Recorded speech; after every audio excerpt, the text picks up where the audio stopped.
Reviravolta inesperada no acordo do São Paulo com o magnata grego, Gabriel. Vai dar ruim? Que história é essa? Vamos falar muito aí sobre isso. Tem notícia e novidade também sobre a situação do Lucas. Tem novidade boa. Vamos falar sobre isso e várias outras notícias do nosso querido Tricolor Paulista. Belezinha, meu parceiro? Bom, hoje sextou, né? Sextou aí com o São Paulo vencendo aí, né, cara? O Juventude ontem. E como, né, já é de costume, né? O São Paulo já se reapresentou hoje, mas aquele regenerativo, né, cara, para recuperar os jogadores da partida aí de ontem, né? O tempo de espaço do jogo de ontem para o Juventude, para o jogo contra o Fluminense é muito pequeno, né? Por quinta-feira à noite em Caxias do Sul e depois domingo, 4 da tarde, né? Aí que vai ser o jogo contra o Fluminense. Então, um tempo aí de preparação de jogo para o outro muito pequeno, né? Para o São Paulo. E hoje o São Paulo já se reapresentou aí, ó. A sexta-feira do São Paulo contou com duas novidades no gramado, mas nenhuma delas ainda com possibilidades de reforçar o time contra o Fluminense, exatamente, que é o Lucas e também o Luiz Gustavo, né? Tem novidades aí sobre eles, mas não para agora. Vão ficar mais um tempinho aí fora, né? Tanto que o Lucas a gente já comentou aqui, informação que o Al trouxe, que o São Paulo tem expectativa, né, cara? Projeto que ele volte só da Libertadores contra o Atlético Nacional. Então não é para agora, tá? Vamos lá, ó. O Luiz Gustavo e o Lucas Moura, ainda longe de retorno, realizaram treinos com bola. Olha aí.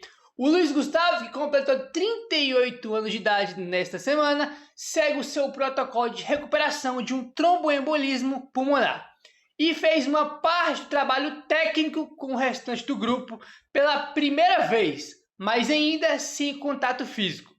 Ele, que tem feito exercício de força com o grupo, continua em um cronograma específico, cuja evolução depende da liberação de um médico especialista. Então o Luiz Gustavo deu já um novo avanço, né, na sua recuperação ainda, né, já faz alguns trabalhos com bola, mas não ainda trabalhos com contato físico com os outros jogadores. Então ele deu um novo avanço, mas ainda longe de imaginar um possível retorno, né, cara? Você vai poder treinar com bola, aí treinar com bola com os outros jogadores, já tendo contato físico ali, né, treinar normalmente, depois com o médico especialista liberar ele para isso, coisa que não aconteceu por enquanto, né? Então o Luiz Gustavo vai ficar mais um tempinho aí desfalcando o time do São Paulo. Nem tá treinando com bola junto com os companheiros ainda, né? Ele trabalha com bola, mas alguns trabalhos ali individuais, específicos, né? Sem contato físico, sem nada, tá bom?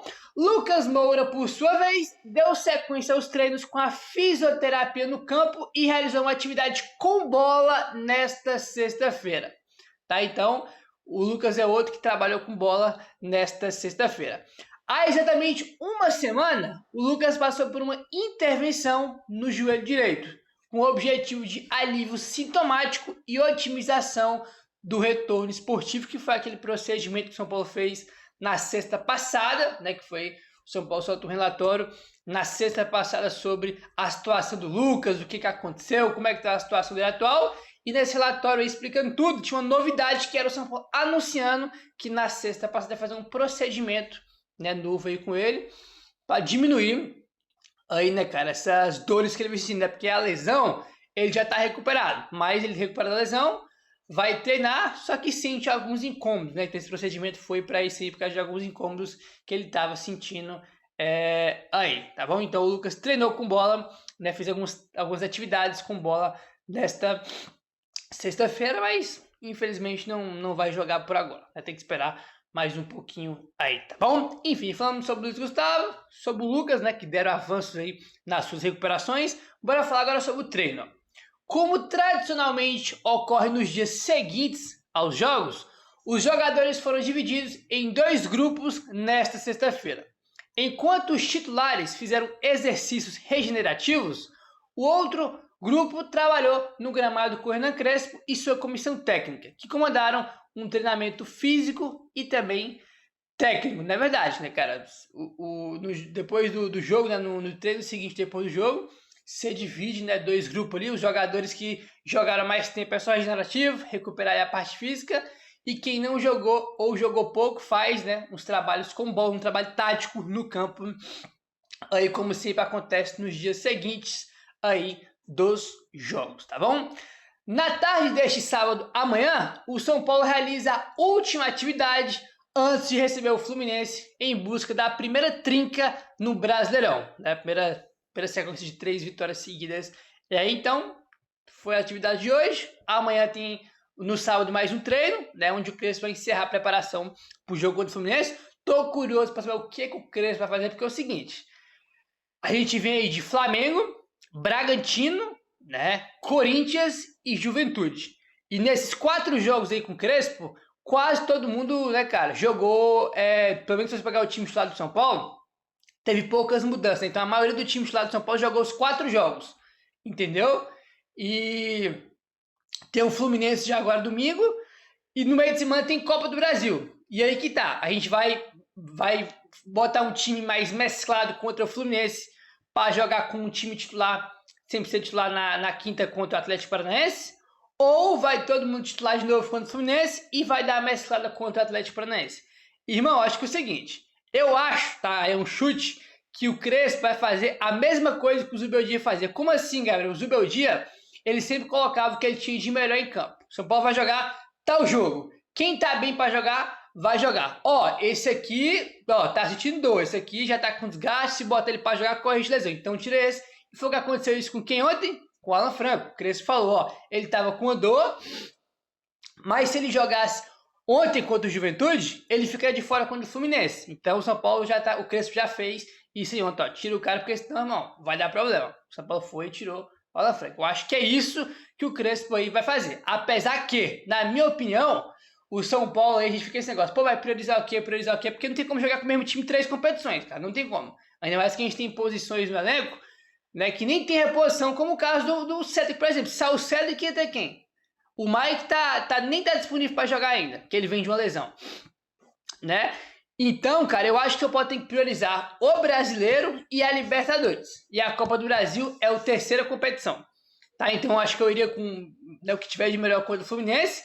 E na quinta-feira contra o Atlético coloca Dineno, Ferreirinha, Pablo Maia, Sabino, Enzo Dias, né, que virou reserva nos últimos jogos. Então era o que eu faria. Eu acho que no jogo contra o Atlético tem que fazer aí, mesclar mais o time para os caras não estourar, né? Principalmente os melhores do time, como é o caso do Luciano, por exemplo, né? Os 2 volantes, Marcos Antônio e Bobadilha, que vem sendo aí os principais desse São Paulo aí do Crespo, né, cara? Então acho que contra o Atlético tem que dar uma mesclada.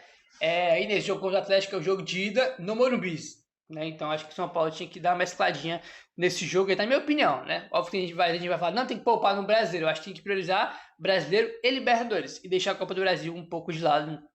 Aí, alguma competição vai ter que deixar de lado, né? No sentido de poupar aí o time, tá bom? Vamos mudar de assunto agora, rapaziada, e bora falar aí sobre o Luan, rapaz. O Luan que voltou a jogar aí ontem depois de um tempão, acabou entrando no finalzinho ali do segundo tempo, né, cara? No finalzinho do jogo. E o Luan voltou a jogar ontem, cara, depois de 665 dias, tá? Desde o último jogo dele pelo São Paulo. Ele voltou a jogar ontem no dia 24 de julho de 2025.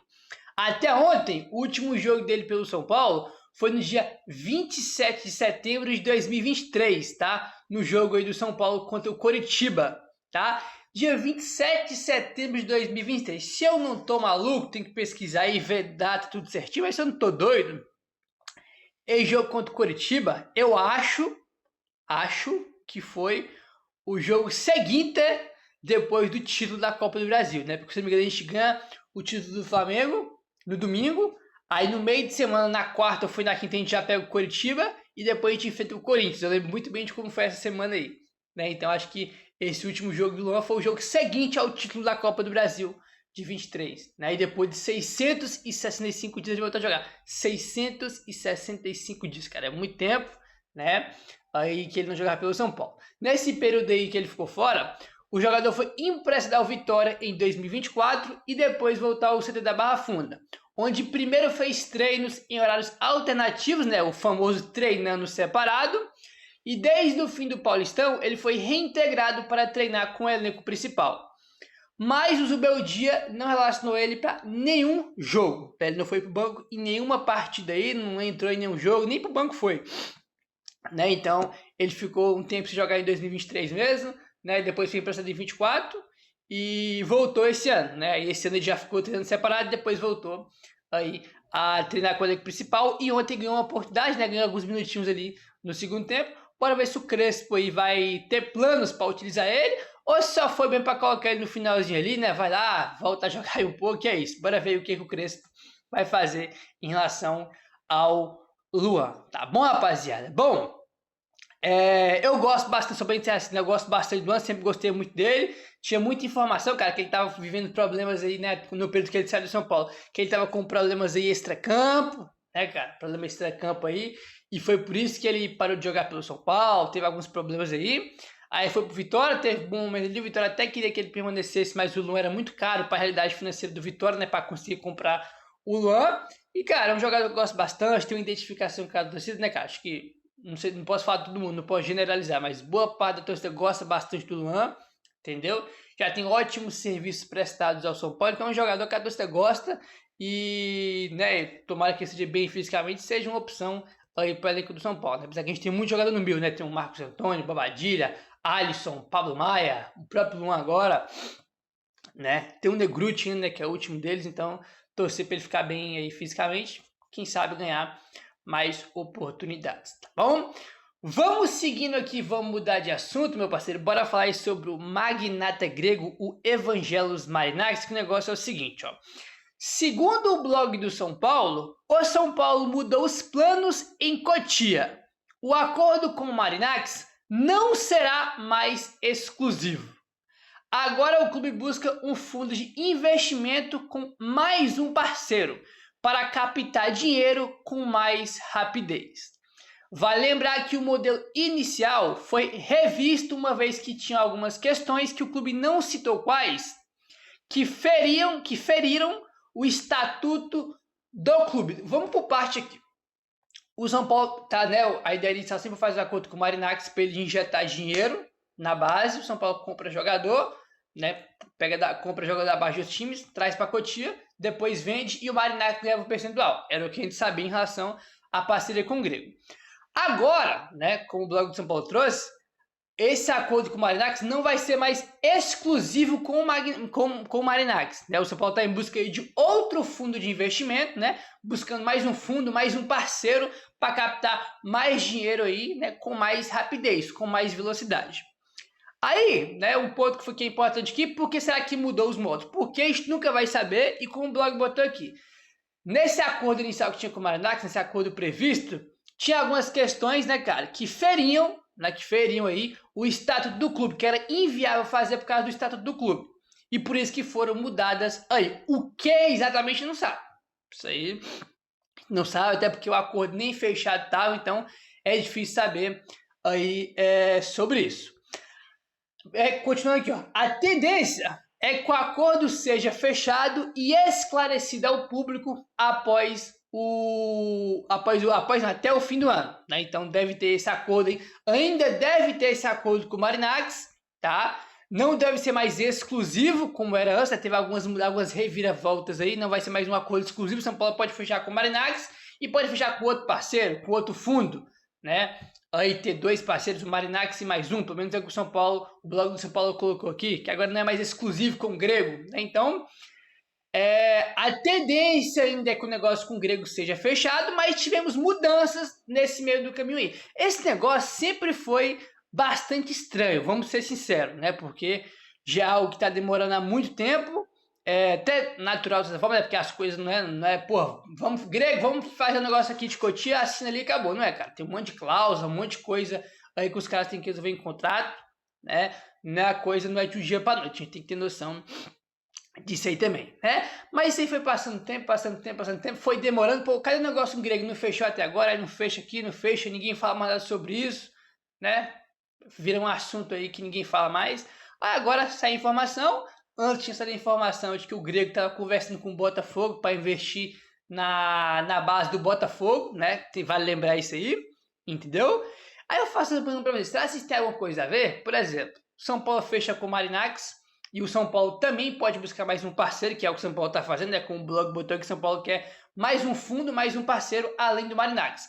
Será que tem alguma coisa a ver também? O Marinakis, por exemplo, investe no São Paulo e no Botafogo, e por isso o São Paulo também pode buscar outro parceiro, além do Marinakis. Será que tem alguma coisa a ver ou é loucura? Porque eu lembrei agora das informações que saíram, de pessoas lá do Rio de Janeiro, de que o Marinacci estava conversando com o Textor para ele investir na base do Botafogo, né? Então, pelo fato dele não fazer mais esse acordo exclusivo com o São Paulo, será que tem alguma coisa a ver ou só coincidência? Não sei, quem sabe, às vezes uma coisa pode bater com a outra, né? O cara tá interessado no Botafogo, aí ele investe em São Paulo e Botafogo, em contrapartida do São Paulo, fecha com o Grego e pode buscar outro parceiro também, como o blog botou, né? São Paulo que é o Marinacci e mais um fundo aí, mais um parceiro para captar dinheiro mais rápido, né? Enfim, quando esse tipo de acordo fecha, a gente fica muito tempo sem saber do acordo específico, a gente fica mesmo sem saber o que é de fato que tem no acordo. E agora a gente fica mais sem saber ainda porque o acordo nem fechado estava, né? Aí tivemos algumas mudanças aí por causa do Estatuto do São Paulo. Então, cara, tem que esperar isso aí ser fechado. Passou depois a gente vê aí o que foi fechado e o blog do São Paulo botou, né? Isso aí deve ser ainda fechado com ele e depois, né, no final do ano, o São Paulo deve esclarecer. Esclarecer entre aspas, né? Porque a gente sabe muito bem como é que funciona a diretoria do São Paulo. Então vamos aguardar para ver aí o que o São Paulo vai fazer. O fato é, mudanças em relação ao acordo previsto teve. Já não vai ser mais como era antes, porque, né, algumas questões do contrato feriam aí o Estatuto do São Paulo, que a gente não sabe, tá bom, rapaziada? O São Paulo venceu 2 jogos seguidos do Brasileirão pela primeira vez desde o dia 9 de novembro de 2024. A gente venceu agora o Corinthians no final de semana passado, né, aquele amasso contra o Corinthians. E agora o Juventude por 1-0, São Paulo que não tinha conseguido nenhuma sequência de vitórias até aqui no campeonato. A gente tinha 3 vitórias aí, né? 3 ou era 4, né? Enfim, era 3. Aí nenhuma era 2 consecutivas, agora foi 2 consecutivas pela primeira vez, né? Desde o ano passado, em novembro de 2024, a gente não conseguiu ganhar 2 jogos seguidos aí no Brasileiro. Meu querido, se inscreve no canal, deixa o like, valeu, tamo junto e saudações tricolores.